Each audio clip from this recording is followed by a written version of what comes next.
Друзья, всем привет! Сегодня предлагаю вашему вниманию видео, как из коряги сделать красивый бонсай, так можно сказать, или украшение интерьера, разнообразить интерьер. Эту идею мне подкинули давным-давно дизайнеры, которые обустраивали наш офис, и у них вот была такая идея. Идея достаточно простая, сделать может любой, даже школьник.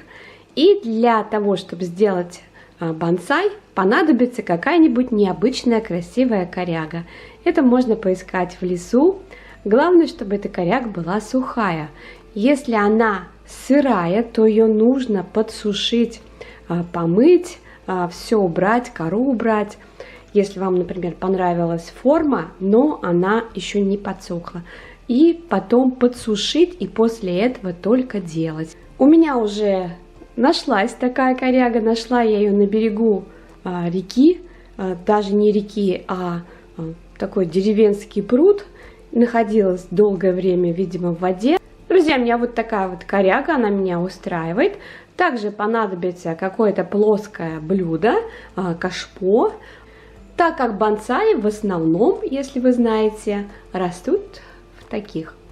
Кроме этого понадобится алебастр, чтобы залить корягу.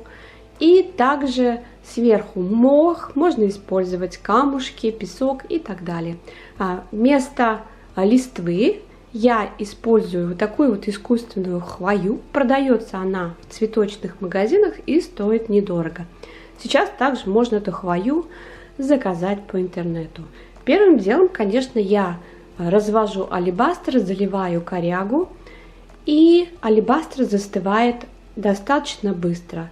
Примерно через час уже можно приступать к основной работе, к креплению хвои на корягу. Делаем небольшие отверстия, можно делать их разными инструментами. И при помощи клеевого пистолета закрепляем хвою. Держится хвоя очень хорошо, годами. Насколько вот я знаю, у меня есть бонсай, ему уже много лет, ничего не отвалилось, все на месте.